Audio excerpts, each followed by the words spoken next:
All right, let's jump right in. We're about to explore a pretty radical idea, one that could reframe everything you think you know about change, growth, and even success. And it does it by connecting it all back to the fundamental laws of the universe. I mean, we've all been there, right? A new strategy at work, a personal goal we set for ourselves, a huge project. It always seems to start with this big burst of energy. But then, more often than not, it just kind of fizzles out.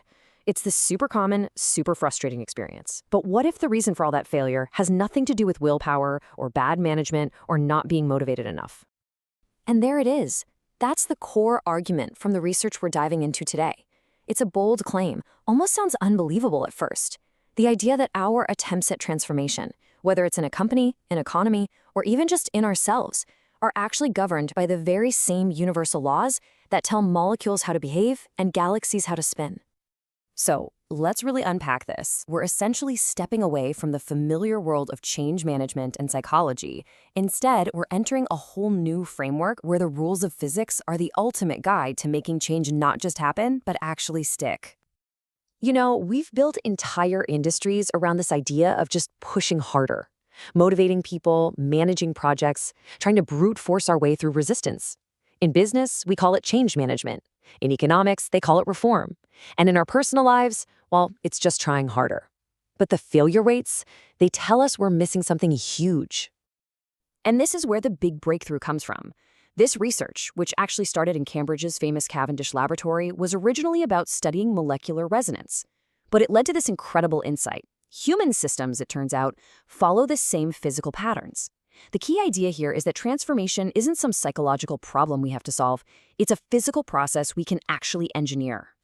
Okay, so if change is governed by physics, then what are the laws we keep accidentally breaking? Let's take a look at two of the most critical ones because they explain so many of our failures. First up, activation energy. You might remember this from chemistry class. Even a reaction that's going to release a ton of energy won't start without an initial spark.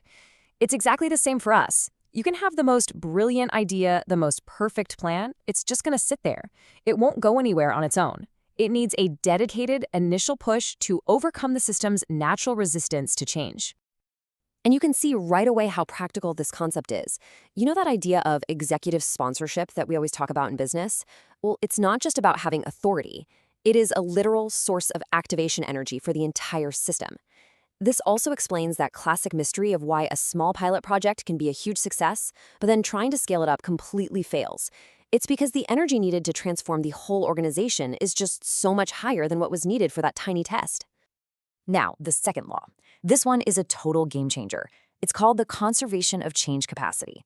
And it's simple. Just like any physical system has a finite amount of energy, any human system, you, your team, your whole company, has a limited budget for how much change it can handle at once. You can't just keep piling on new initiatives and expect it to work. The best way to think about this is like your phone's battery. Every change initiative is like an app running in the background, just sucking up cognitive, emotional, and physical energy. And the source material here is pretty clear. Studies show success rates absolutely plummet when organizations try to run more than 2 or 3 major changes at the same time. It's not that people are resisting for no reason, it's that the system's battery is completely drained and it just crashes. Okay, so if we have to obey these laws to avoid failure, how do we actually create positive, sustainable growth? Well, it turns out there's a surprisingly elegant formula for that too. And this is really the crucial question, isn't it? It's not enough to just avoid breaking the rules. We need a positive model for how to build momentum and create real, lasting transformation. And here is it, the growth equation. Growth equals balance times harmony, all of that raised to the power of time. Now that little multiplication sign in the middle, that's the crucial part. See, balance is your forward movement, the stuff you're doing, and harmony is your alignment, your trust, your shared purpose. If either one of those is 0, guess what? Your growth is 0. You can be perfectly aligned but just standing still, or you can be moving super fast but in total chaos. You need both to create real momentum. And as you can see here, this isn't just some abstract equation. It's actually a complete architecture for how growth works, and it applies at every single level. You can see how balance breaks down into things like action and vision, and harmony breaks down into life energy and cohesion. It's this universal model that pulls everything together, from dynamic movement to that resonant alignment we just talked about. So now let's zoom out and see just how powerful this is. Because the same principles that work for you trying to learn a new skill are the exact same ones that apply to a team hitting its stride or even a nation trying to successfully reform its entire economy. Just look at how this plays out across different scales. For an individual, balance is your daily habits, the skills you're learning. Harmony is your sense of purpose. Are your actions consistent with your values? Then for a team, balance is all about agile execution, continuous improvement. And harmony? That's the trust, the psychological safety, the culture of the group. And you can even take it all the way up to an entire economy. Balance is about smart reform, while harmony is about social cohesion and public trust. The pattern is identical. It's incredible. So this brings us to the final, and honestly, maybe the most profound implication of this whole framework. If true growth is all about balance and harmony over time, then our traditional definition of success is just, well, it's completely wrong. Traditionally, we obsess over outcomes. Did we hit the quarterly target? Did the project finish on time? But that whole approach is really fragile, right? It depends so much on external factors, on luck, and it creates this deep fear of failure. The physics-based view, on the other hand, shifts the focus to something we actually have control over, our capability. The real question becomes, did we get smarter? Did we get stronger?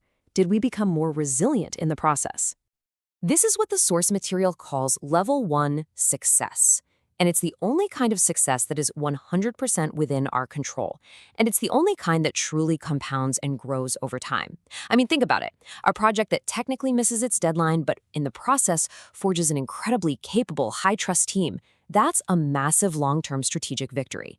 That new capability you just built is the engine that's going to drive all your future successes.